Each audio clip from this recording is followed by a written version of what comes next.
afternoon, everyone's. How you doing, world? It's good to see you again. I know I've been gone lately. Summer's almost over. Doing stuff with the fam, just you know, doing what people in the summertime do.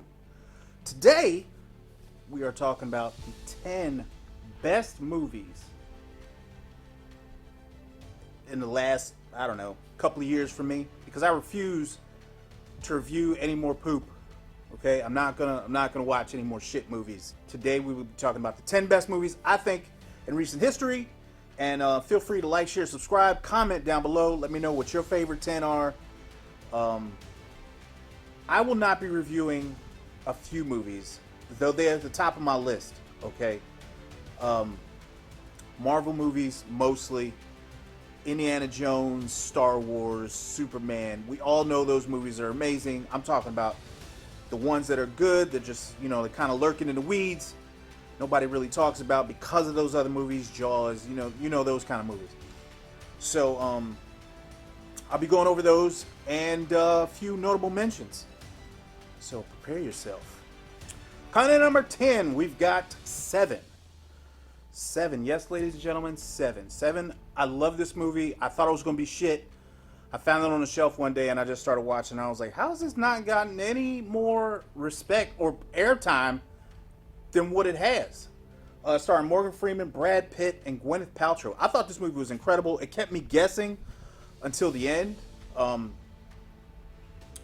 up until the very end. I'm like, hold up. I know there has to be something going on and something's going down, but there are cops everywhere. So how in the world is this going to happen? For the people who have not seen it, Seven is a movie about a guy who is mimicking the 7 deadly sins or whatever. I think it's 7. 7 deadly sins, and he's killing people in that fashion, gluttony, all that kind of stuff. And the cops have to try to catch him before he reaches his pinnacle or he reaches his final death. It is very good, worthy of the top 10, and dare I say, could be a little bit, be a little bit closer to 5. But with all the other movies I got, I had to put it at 10. Moving on. At number 9, we've got Ghostbusters. Ghostbusters is more of a nostalgic movie for me. Every time it's on TV, I can watch it. 100% of the time, I will laugh at all the jokes. Love the Proton Pack. When I was a little boy, parents couldn't afford the Proton Pack, so I made one out of a book bag, a stick, and some string. And I just walked around that house, busting ghosts. I love this movie. Got all the jumpers. You may not be able to see right now, but I got the little Ghostbuster car right there. Got a Proton Pack on the wall. That is my movie. I don't care what anybody says. That is my jam. So, Ghostbusters. Coming in at number 8, Law Abiding Citizen. This is one of my favorite movies of all time. This is up there because, again, when this movie's on TV, I can watch it anytime. It is just that incredible. Gerard Butler put out an outstanding performance in this movie. So did Jamie Foxx and Leslie Bibb. Viola Davis as the mayor. Regina Hall, Bruce McGill, who was awesome. It had an all-star cast. They killed it in this movie. So if you have not seen this movie, first of all, you need to go watch this, because this is absolutely mind-blowing. All right, there's a man. He's a bit of a genius. His family is killed, and basically his lawyer did not want to really do too much in the way of he doesn't like to lose cases. So he'll basically take whatever he can get. And the 2 gentlemen that killed this man's family got off with a light sentence. So he wanted to show just how broken the system completely was. And he did so. Beautifully, I might add. And it ended fantastically. I may go watch it after I finish doing this. So, yeah, Law Abiding Citizen is an amazing movie. And it's very intelligent. There's some really good dialogue in this movie. And the sets are incredible. So, go watch that. And if you didn't like it, well, you don't like movies. I don't know what to tell you. Coming in at number 7, we've got Shawshank Redemption. This movie was incredible. Also, they will all be incredible. I'm just going to say that right now, so I can stop saying it. This movie stars Morgan Freeman, Tim Robbins, Bob Gunton, Clancy Brown, who was the dirtiest CO I've ever seen in my life. William Sadler was one of the inmates. Gil Bellows, James Whitmore, another all-star cast. Mark Rolston. So, basically a man gets accused of murdering his wife. He does not do it, but he has to learn to survive in prison. And he has a bunch of friends who kind of help him out, make his time there a little bit easier. Plus, he uses his knowledge of being a banker to get certain information. He kind of uses that information in his favor to get things for his friends, and they in turn do things for him. It has a very satisfying ending. Again, it's another movie where you're like, I gotta watch this again every time it's on. It is long.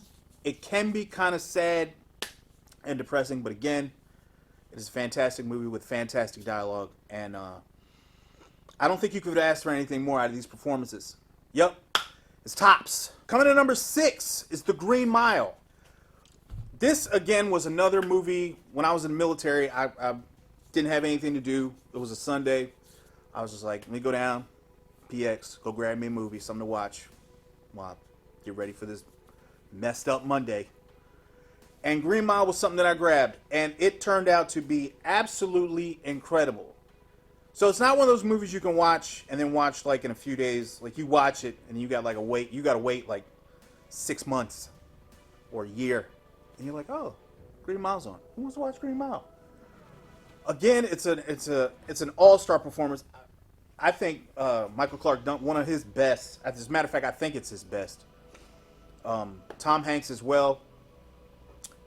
The story is incredible. I don't know if this was a book before it was a movie, but the story is absolutely incredible. Because in one instance, you think that it's about a dude who has superpowers or what have you, but it doesn't turn out to be about that at all. It's about really how messed up people can be. Even in the face of something so beautiful, they can still be absolutely abhorrent and awful to one another. And yeah, I totally recommend this movie. I will show this to my son when he gets a little bit older. But this movie was fantastic. So yeah, The Green Mile. Go check it out. Oh, I guess I should start explaining these just in case there's people who do not understand. So The Green Mile was about a very large gentleman, Michael Clarke Duncan, who was arrested. He was, at the time of his arrest, he was, first of all, did anybody who watched that think, how is this black man still alive? They just shot him dead for show. Nobody would have called the police. A grown black man holding two white women, two little white girls' heads in his arms, talking about I tried to take it back. They just shot him on sight. He'd have been done. Would have been no court proceedings. Anyway, they take him to jail, and it turns out he has some sort of power that he can take away injuries and take away pain, things like that. But in doing so, the people on the mile, the people who are in charge of death row, Tom Hanks and his crew, they know that someone who has this ability, there's no way that they're a murderer, but they have a job to do, and they can't really do anything about it. And as they inch closer to his death, it becomes more and more apparent that, people are terrible, and that he just can't come to terms with killing one of God's great miracles. If you have not seen this movie, first of all, I don't know why, and you can't like movies if you haven't seen this yet. But if you have not seen this, please go watch this movie. It's outstanding. It's well directed, beautifully acted, and it'll get you in the feels. Coming at number 5, we have The Hunt for Red October. An outstanding movie. This is a classic in my book. The action, you would not think there would be that much action in a submarine movie, but there is a ton of action in this movie. As a matter of fact, this is probably one of the best submarine movies I've ever seen in my life. Stars Sean Connery, Alec Baldwin, Sam Neill, Larry Ferguson, James Earl Jones, Scott Glenn, another all-star cast, Tim Curry, Richard Jordan, Stellan Skarsgård, Courtney B. Vance, Fred Dalton Thompson, love him in almost everything that dude is in, and Peter Firth. So, The Hunt for Red October deals with a Russian sub-commander, Sean Connery, who, for whatever reason, wants to defect to the United States. He has a brand new, state-of-the-art, unheard of nuclear Russian submarine. And while he's trying to defect, he has Russian submarines chasing him, and he has Americans who are racing to intercept him. And Alec Baldwin is kind of the mouthpiece for the Americans as he's trying to let them know, things aren't what they seem. He may be trying to defect, not attack. So they're trying to figure out a way to get the submarine from him. He's trying to get it to them without his crew knowing what he's doing, and Russia figuring out what he's doing.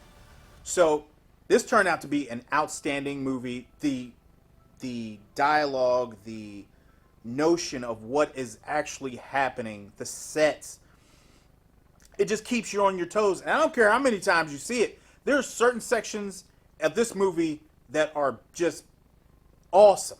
Awesome. And for those of you who've seen it, you know what I'm talking about. There's one scene where I think that they are about to be absolutely destroyed by a Russian torpedo.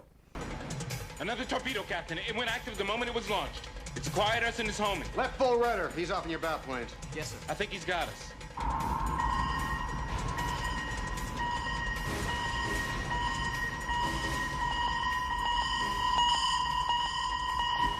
Way to go, Dallas!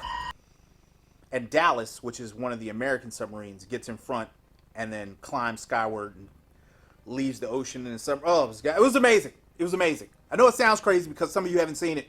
So if you haven't seen it, you listen to me, you're probably like, what the fuck is he talking about? You just need to go watch it, all right? Hunt for Red October. Now it's starting to get serious. Coming in at number 4, we have another submarine movie. Crimson Tide. That is my shit. Crimson Tide is amazing. Denzel Washington put in a performance that you cannot believe. So does Gene Hackman. This has an all-star cast as well. James Gandolfini, may you rest in peace, sir. George D'Souza, Matt Craven, Rocky Carroll, Michael Millihan. These names. Seriously, with these names. All right, but the cast is good. So the story in this one is that Gene Hackman's character, who is the captain of this vessel, the Alabama, loses his first officer to strep or something like that. It kind of escapes me right now. And he needs another first officer to fill in. So he gets Denzel Washington's character because he is at the top of a short list of fantastic lieutenants. Lieutenants is second in command on this ship. So while they're doing that, Gene Hackman starts to notice that Denzel's character is not the type to just bow down and take whatever he throws at him. Like he's going to ask questions. He's going to make intelligent decisions. And there's a little bit of racism in it. I mean, just a smidge of racism in there, which kind of comes out a little bit more in the end when they start talking about horses. But it's basically implied that white people know how to follow orders. They're easier to train than black folks. And I was like, wait a minute. Hold on, sir. I don't think I like your tone. So basically in this one, we're at war. Russia has been overrun with a small militia, and the Alabama has been sent as a first strike weapon, or it was more of a deterrent in the area where they can reach Russia with their missiles. And at a certain point, the radio on the Alabama gets cut out. Some of the submarines get commandeered by this militia, and they come after the Alabama. So they have to fight within doing so. That's how they lost their radio, and now they have to get it back. The captain wants to fire on Russia, and the lieutenant is telling him that you have to wait until we can get the radio reestablished, and then we can find out whether or not we should fire on Russia. I'm not going to give away the ending. You should definitely go watch this. It is an outstanding movie, and it poses a lot of very important questions. As a matter of fact, this was a question that was posed by the Navy, and it's for this reason that there is redundancy in the Navy, that the lieutenant must concur with the launch of a nuclear weapon in a submarine. You cannot have one person make that choice. So, now that you know a little bit something about the Navy that you did not care about, you're welcome, and let's move on. Again, it's a fantastic movie. I recommend it wholeheartedly. There you go. Number 3, we have one of my favorite all-time sci-fi movies that I didn't know about until it came on DVD. Again. So it pays. It pays to go watch stuff. To go check your local DVD store. They still make those. They don't make those anymore.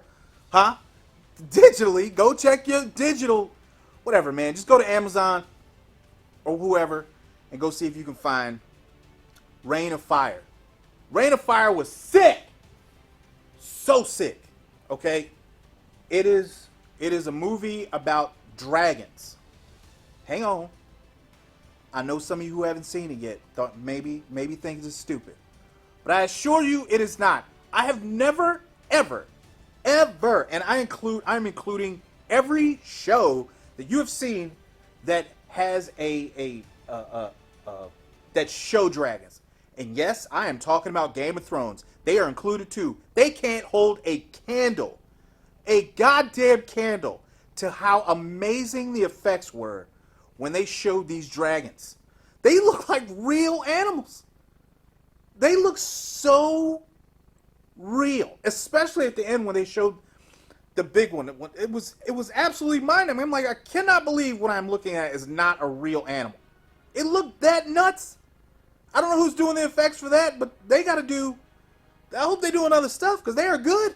Reign of Fire has to deal with a little boy who has gone to visit his mother, and she works underground somewhere in the UK or something like that. She digs tunnels for a living.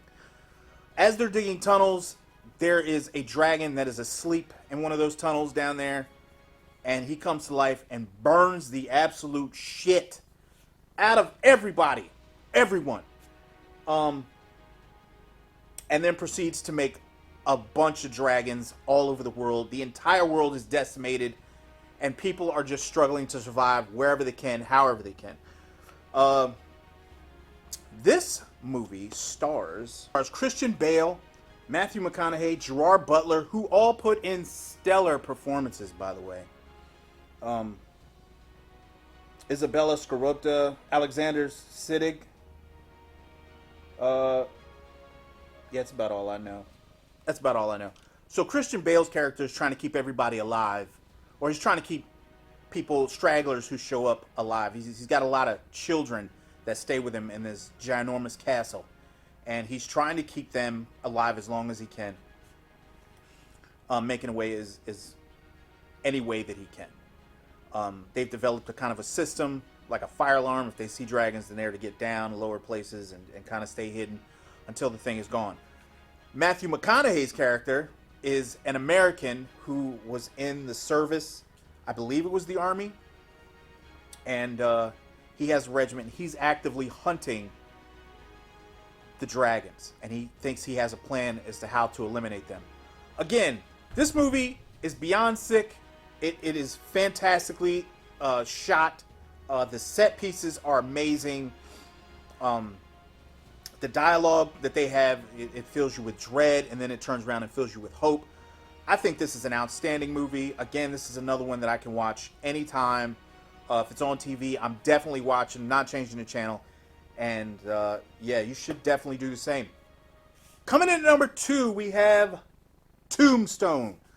Tombstone is probably the best Western that I've ever seen in my life. I usually when I watch movies, I'm not rooting for anybody, but I was rooting for Doc Holliday in this movie the entire time. He was so sick. Love the friendship between Doc Holliday and Wyatt Earp. The relationship that Wyatt Earp has with his brothers. You don't want to see anyone get hurt, and you're totally vested in that family dynamic that he has, and you feel for him as things start to fall apart, and he's just had enough, and he's just like, you know what? I'm done being nice. Let's get it. For those of you who have not seen this movie, even if you are not a fan of Westerns, I believe that you will enjoy this movie. Wyatt Earp comes to town. The name of this town escapes me at the moment. But in this town lives a bunch of cowboys who think that they run it. And Wyatt just wants a fresh start for him and his family. And these cowboys just will not let that happen. And one of his brothers sees that there is, he's tired of trying to make money in a town where people just can't survive. And he feels disgusted by this, so he decides to do something about it. And it takes off from there. And take off it does. It is fantastic. There are some really cool moments in this movie. Some really cool dialogue.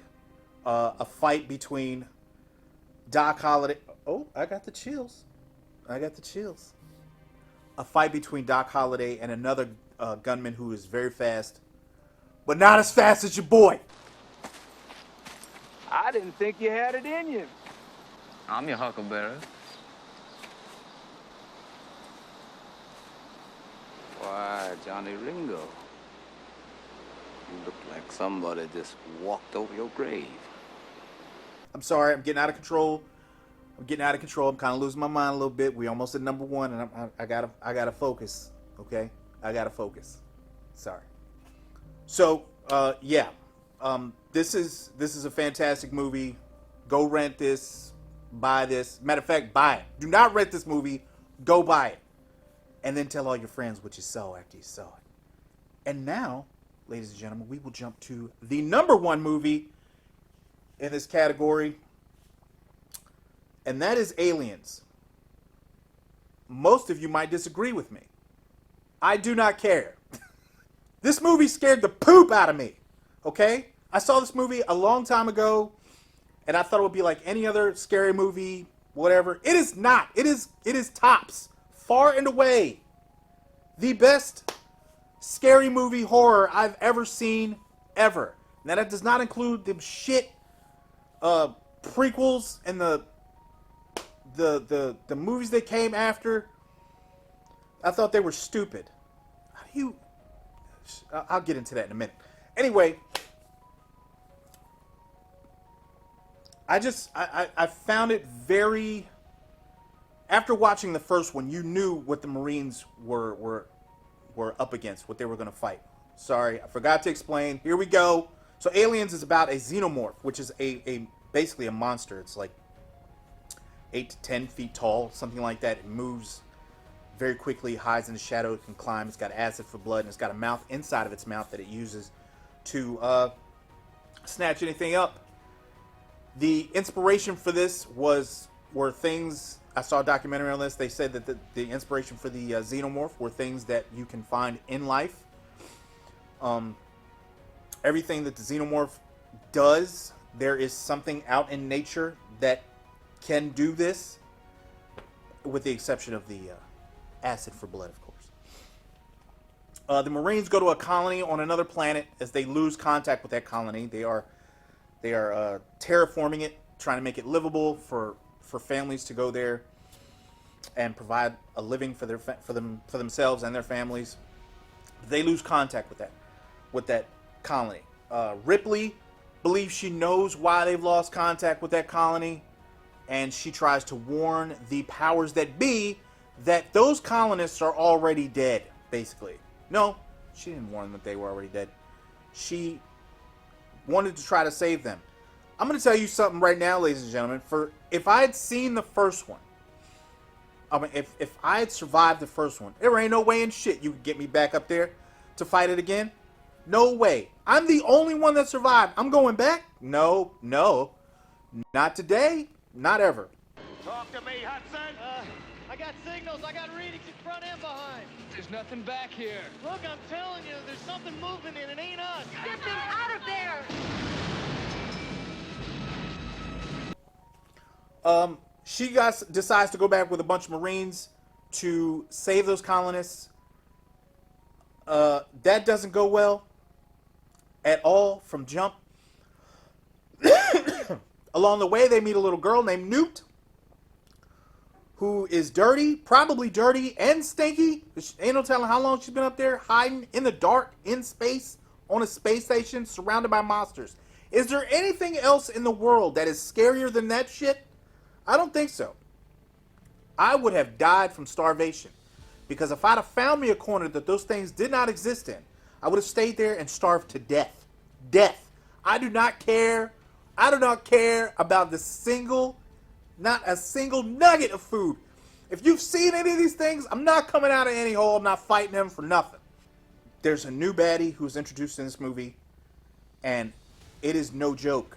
It is no joke. So, if you have not seen Aliens, you like horror movies, I suggest you go watch this. It is a fantastic watch. And, yeah. I've got one more movie to add to the list, because it is amazing, and I can't believe I'm about to say this. And I know what my rules were at the beginning, okay? I know what my rules were. I said no Marvel movies and none of that stuff. But I'm telling you right now, Avengers Endgame, that movie right there is the best movie. It's probably the best movie. I can't say the best, but it is definitely up there. It is one of my favorites of all time. Culmination of 10 or 11 years of work with Marvel was absolutely well worth the wait. A lot of times you watch a trailer and it does not pay off. This movie absolutely 100% paid off. It was incredible, and I loved it. Absolutely loved it. As a matter of fact, I have watched the trailer for this movie at least 50 times, if not more. I'm going to watch it right after this while I edit this video. I got a few honorable mentions. I'm trying to hurry up because this video is long as shit. Number one is 300. 300 was fantastic. It just looked a little weird. Everybody was like tall, and I mean, it was a great story. It was fantastic, but it just, you know, while I know it's a true story, sort of, it is not super realistic. At least that's just the way I saw it. It was good. I'm not saying it's not good. It just wasn't as real, steeped in reality as these other movies, with the exception of Endgame. Shut up. Lucy. Lucy was about a woman who took a bunch of drugs and became the smartest human being on the face of the planet. I thought it was interesting. Morgan Freeman was in it. He's a scientist talking about the brain and how advanced it is and how much of it we use. With this newfound drug, Lucy was able to use over 100% of her brain, making her, giving her abilities like being able to go forward and backward in time, to do all these things. And I was so interested in that premise. And then they brought in guns and like a gang trying to get the drugs back and all this other shit. You didn't need that. You had a great movie with Lucy that you could have implemented doing other stuff. You didn't have to do like gunfight and all this stuff. I wanted to know more about her. The Tomorrow War. I thought the Tomorrow War was fantastic. And then he punched an alien at the end. And I thought it was the dumbest shit ever. So that's what brought it down on the scale for me. But other than that, it was really good. I think that's definitely worth a watch, and it's on Amazon. So if you like sci-fi movies and you don't mind it getting dumb at the end, go watch Tomorrow War. And last but not least, The Ghost in the Darkness. The Ghost in the Darkness is a true story about lions who were in Africa and were killing people not for food, but for the fun of it. They were murdering people daily and not eating them. They were doing it for fun. Important fact, you can find those two lovely lions in a museum in Chicago. I don't know if they're still there or not. They were there. The movie is actually exceptional. Again, it is a true story. Again, they did terrorize people for years, and they would just come to camp and just murder people in broad daylight and then run off. And they did this every day for I want to say 2 or 3 years. So give that a watch. I don't know why that didn't make my list. Probably because everything else in front of it was pretty dope. So I've kept you, entertained long enough. I hope. If you enjoyed it, hey, I appreciate you sticking around. Like, share, subscribe for your boy. I appreciate you watching, man. It really means a lot. And I'll holler at y'all later. Cheers.